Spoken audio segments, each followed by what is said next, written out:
my last question will open up to you guys. So we have 65% international students. Have you thought about, given the close relationship between China and Africa, right? And China had bypassed the communication, the landline, and went straight to wireless. And Africa is probably going to bypass certain things, say finance or transportation. There are different things they can bypass. Have you thought about investing in anywhere else in the world? You mentioned Israel, US. How about emerging markets like Africa? That's really interesting question.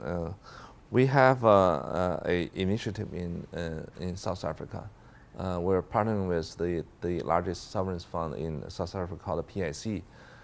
I think the thesis is a little different. For investment in innovation, we want to target in countries where you see most of the innovation. But for African market, we do see that the mature market, it's a market that cry for low cost and competitive products. For example, they are in a severe shortage of water and energy. So renewable energy and the water treatment, water technology are something that can be easily applied. Mm-hmm. And then for that, our portfolio company, by working with PIC, mm-hmm.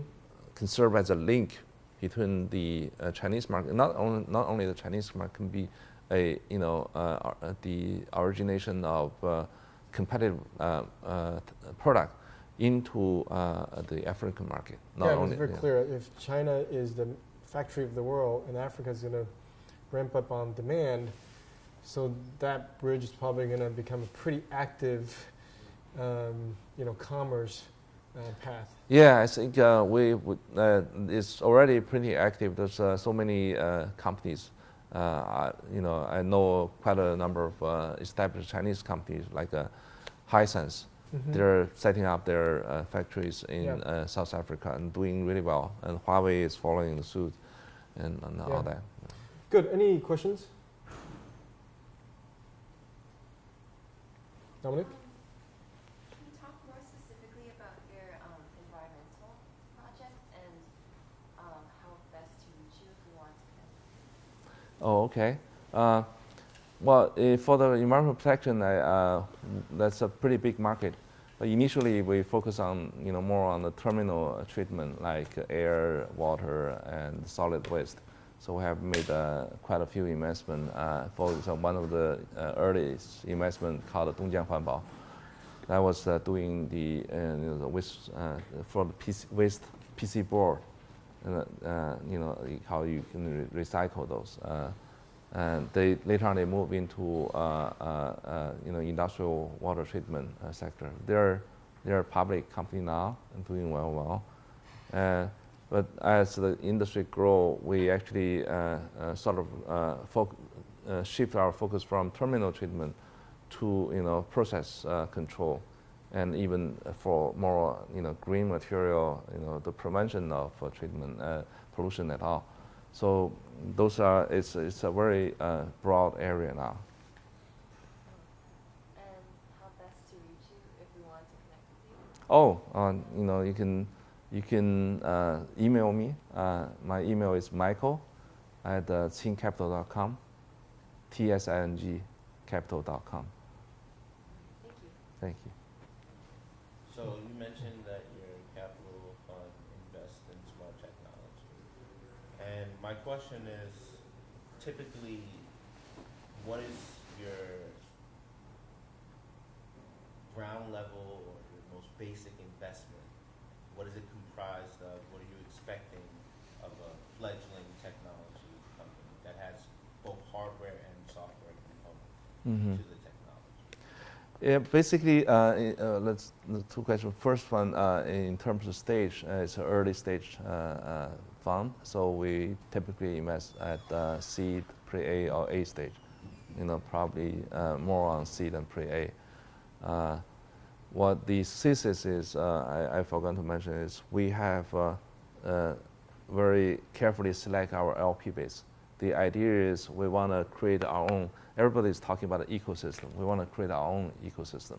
So in the areas I mentioned, we have about 10 public companies behind us. So they will be the one giving us money, and they also be the one that can help our companies, try to localize, try to do manufacturing in China, try to get supply chain expertise globally. So those are the value that we try to create in all the areas that I mentioned. Yeah. And you said Series A is where you come in as an investor. How much do you typically? Typical size would it's the fund is only 50 million, so we want to invest probably 1 to 2 million per company. We're speaking like a real Chinese VC, because the pre-A deals we do here are like 100,000 to $500,000. So 1 to 2 million is a big check. Well, that's I understand. We can do less, but I think the typical is 1 million, because it also is a consideration about the number of portfolio companies you don't want to have we can manage. Yeah. You have a question? Yes. So you talked about the investment fund that focuses on the Internet of Things, AI, VR, and these emerging technologies. Yeah. Does your fund have any thoughts about the shortage of technical talent that will carry out what these businesses are proposing? Technical shortage in terms of when we do the evaluation? Of engineers, of... You're thinking more like education training type of... Yeah, I'm just interested to see how venture funds are responding to the fact that like these businesses will have a shortage of technical talent. Like for people focusing on machine learning, you talked about the $2 million per, or like even front engineers can still walk into 120K salaries. Yeah. You bounce between these large corporations, while tripling your salary over 3.5 years because of the shortage. Well, that's the fact, because I think this is hopefully that's a temporary imbalance, right? Things will change over time. But obviously, you have to take that into consideration. At the moment, if you want to invest in AI technology, not only the cost of the engineer, also the availability of the engineer is also a big issue. For our investment in China, we tend to develop long-term relationship with known entrepreneurs even before they decide to go out and start up their own company. So that's one way you can get an early ticket instead of having to face this is in China AI companies are quite pricey already. Yeah. That's probably this. I've been in this industry for so many years, so this is always cycles. So it's a good point, because I remember 2 to 3 years ago, data scientists were $1 million per person. And now it's come down because there are more people studying data science. That's right. Or at least more people claim they're data scientists. We've actually seen a reduction. By like 2018, we'll have a shortage of 50% in the US. It's like why we have to outsource to other countries. Yeah. Just for data science, like we'll have 450,000 available jobs, but only 200,000 candidates. Yeah. Well, that's a fact. If that's the case, you really think, we are focusing on midterm, long-term potentials, not short-term.